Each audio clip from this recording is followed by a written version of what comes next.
Hey guys, welcome to day 6 of No Shit November. And today I want to talk to you about listening and being open and having faith. Right now I'm in my office. And just in case you didn't know and you're curious.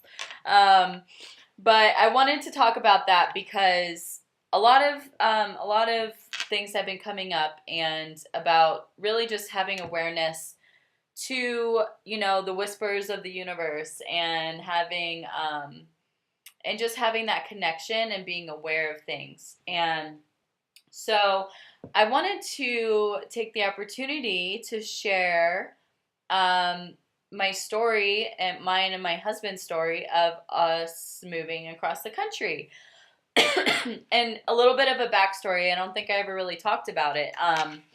So before we moved to Oregon, we were living in like right outside Asheville, North Carolina, and we were living in yurts.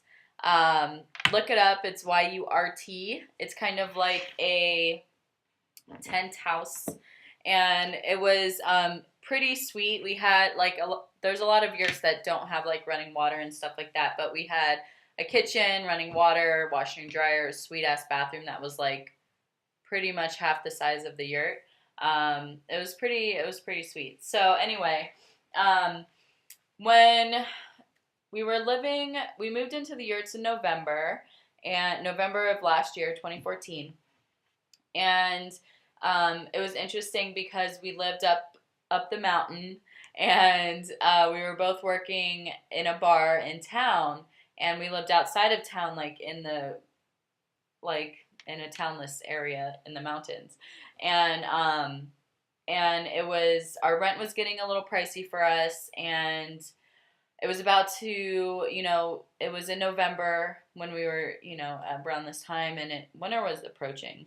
And it gets super, super icy up there, and the roads are really dangerous, especially up there. You drive, through the mountains, and it's through the forest, so it's really cloudy, or it's shaded, so you're not really getting a lot of sunlight to melt stuff. So anyway, it's a dangerous drive, and we were like, oh, we need somewhere to move, that's gonna be affordable for us, and we wanted like $500. We decided that we wanted to pay $500 a month for rent, and at the time, all we could find was like trailer parks, and I was like, I'm not living in a trailer park. I did that when I was a kid. I'm not going back there. Thank you though. Anyway, so my own personal preference. So that day that we had that conversation, we both went into work, and and a friend of ours had yurts. It was her yurts that her and her family owned, and we loved them. Like we would go and hang out all the time. Had such good energy, and we were just in love with them. And I said I wanted to live in her bathroom because I loved it so much. So anyway, she didn't know that we were looking for a $500 rent, but she knew we were looking for a place to move. And anyway, so she was like, that very same day, was like, I'm going to be traveling for a year, so I need somebody to stay. What was that? Oh. And would like to rent it out to you guys for $500 a month. And we're like, no way. So, we jumped on it, and, we still had 6 months left in our lease, and we didn't have the money to like pay to break a lease. Usually it costs money. But we didn't worry about it. We said yes right away, no hesitation, because it's exactly what we were looking for. And when something shows up that's exactly what you're looking for, that shit is not by accident, okay? That is on purpose, and you need to listen to that, and you need to like be aware of stuff like that happening. So yeah, we got out of our other lease fine because we trusted that everything would work out, and it did. So we lived in the yurts for quite a while, like a little bit over 6 months, and in July, things started happening. In April, I quit my job as a waitress, and I was doing my coaching full time, working from home, but I was also like doing the marketing for the restaurant that I was working in. It was basically an extension of what I was doing for myself anyway, so it was just extra money, and it was exactly our rent, so it was pretty sweet. I'm like, okay. Um, so I was doing that, and Derek was bartending. And so in June, when was it? I keep getting the months confused. In June, he was let go from his job. And it's kind of crazy. So in June is when we were told that we had 30 days to get out of the yurt.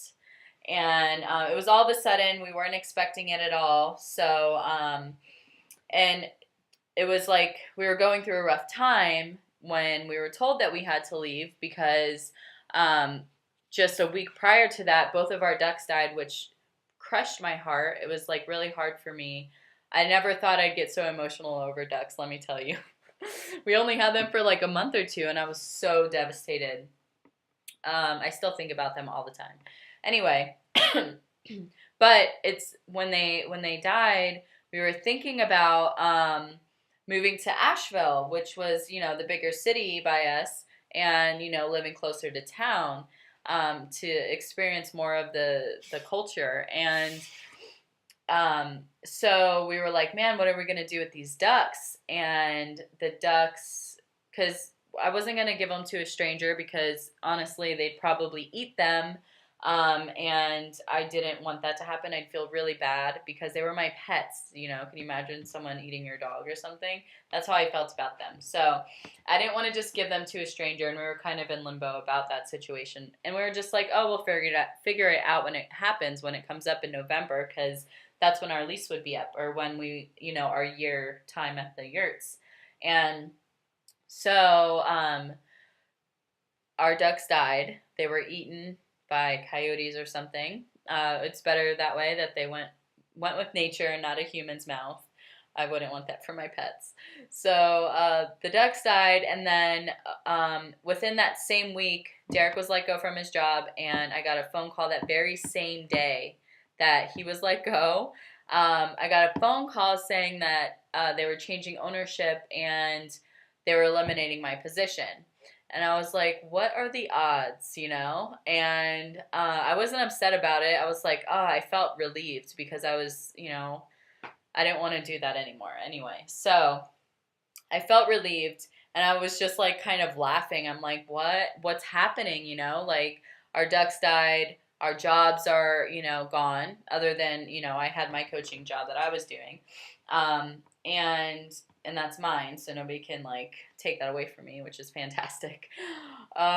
So anyway, all this stuff was like in my mind, it was like releasing us from that place, and I knew something was gonna happen. I knew like some change was happening. You could tell, like when stuff like that happens, that's if you're tuned in, if you're aware of what's going on around you, if you're listening to the whispers, of the universe. And so the end of that week or the next week or whatever, we were told that we had 30 days to get out of the yurts. And we're like, okay. So it's time for us to get the hell out of this place. And, the town felt like it was getting smaller and smaller by the day. And it was a small town that we lived in. And we were just like, oh, it's time to go, And we were like, okay, well, we don't have any money saved. We were living paycheck to paycheck. We didn't have a savings account. We have 2 big dogs. It's in the summertime in a tourist town. Like, people come down, and it's a mountain biking, hiking, all that kind of stuff. Like, there's a river, so there's like river sports and stuff like that, kind of place. So summertime is packed. It's slammed. That's the season. And it's like impossible to find a place to live. So we decided to move across the country. We took up the opportunity. We saw and listened and realized, okay, well, it's time for us to go. And so a friend of mine lives here in Bend, and she was like, you guys have been wanting to move out west. Why don't you just do it? And you guys can stay in my garage until you find a place, and then it'll buy you more time to like save up money and, be more prepared for moving out, So I thought about it for like a day, and we were like, okay, let's just go. let's experience this. Feels right. It's what feels like. Like, I really don't believe in coincidences. Like, this shit just doesn't happen by accident, you know? And we could have freaked out. We could have been like, oh my God, my life is in shambles. What the hell am I going to do? And like totally create a panic and, you know, or you can create an adventure. And that's what we did. So we got rid of all of our shit. We packed the dogs. We packed our tent and camping stuff. And we packed like a suitcase. And we shipped some clothes and like a couple of things, but we got rid of furniture, dishes, everything, except for like clothes and some important stuff, you know, that, you know, you like need in life, like your office stuff. Anyway, so we moved, we just took a 2-week camping trip. We took it as an adventure, time to like explore something that I've been wanting to do my entire freaking life. Like, since I can remember, I wanted to take a cross-country road trip and, like, enjoy and explore. And I'm going to do it again and again and again and again because it was, like, amazing and there's so many more things to see. And, you know, that could have turned out totally differently if you're not, like, open to new experiences. So I'm super grateful for that, and I'm super grateful for, like, being open and, like, listening and having faith that everything would work out. I was still able to work on the road because I work from home or wherever I'm at, I guess. And so I wasn't stressed about it. And we had money for food and we had money for gas. And it was a fantastic experience. Now, when we got here, it was also a hard market for housing. And, you know, of course, we have 2 big dogs. So the whole thing, I don't want this to get too much longer, but, you know, we were stressing because it was hard for Derek to find work for a while, and it was hard for us to find a house because everyone wants like $4,000 down, and people, again, living paycheck to paycheck, do not have $4,000 just to throw down. And when you have like bad credit and 2 big dogs, it doesn't really look good for you to find a place to live. You know what I mean? To rent or to buy, but we're definitely not buying. So anyway, turns out that my friend works for a great place, and they were looking for people. So, and it was right up his alley and exactly what he's qualified to do. And it just happened, you know, one day when I went out and we had the conversation, and it just happened. And when we had to be out of the garage by October 1st, and a friend of ours, a couple were moving, and we didn't know they were moving. And they had to be out by October 1st, and they own a house, and they needed somebody to rent their house, somebody they can trust, and we're their friends. So obviously, we just moved there and need a place to stay. We need a place to rent, and they didn't charge us $4,000 to put down, which is great. And it was exactly what we needed, and it was, you know, from a friend, so our credit didn't matter. And we were looking for a 3-bedroom, 2-bathroom house with a fenced-in yard for our dogs, and that's exactly what we got on it the exact day that we needed it. And it's kind of crazy thinking about it. It still kind of blows my mind, but, you know, it's really cool what happens when you're open. And, you know, we got rid of all of our stuff, like I said, and it's just like another thing that happened. Another friend of ours was moving away as we were moving here, and they were getting rid of all of their stuff, and they work from home as well. So they were getting rid of a printer, a desk, a chair, what else? It was like some gym stuff and like a couch. And I'm like, yes, we'll take it. And dog cages. That's another thing. We got rid of our dog cages, and that was like we really needed that, and we couldn't afford to spend like $400 on brand new dog cages when we're trying to save up to move. You know what I mean? So it all worked out very perfectly, and so I just kind of wanted to. I hope my story and my experience with this kind of situation shows you guys how, if you just let go of all your expectations and you are open to, you know, new experiences, and you're open to like being vulnerable and trying new things and having faith that everything's going to work out, and just listening for the little things that come in that will guide you and direct you on the path that you are trying to go. It leads you down the way that, you know, you just follow. Okay, so you follow the breadcrumbs is what I'm trying to say. Follow the breadcrumbs and you will get the life that you want. But you have to put your intentions out there of what you want, and you have to listen, and you have to let go and have faith, and let go of the outcome, and let go of the stress, and let go of, you know, worrying about everything all the time. If you just like open yourself up to the possibilities of new things and new experiences, your life can totally transform. And this is just a small part of this kind of experience that I've had. Like, so many times I've had these kinds of experiences, and because I've listened and trusted that everything's going to work out, because I believe that, you know, I'm here for a reason, and I believe that life is working for me, not against me. That's part of my belief system, and, you know, my life is reflecting that because that's what I believe in. So anyway, I hope that everybody's having a great Friday.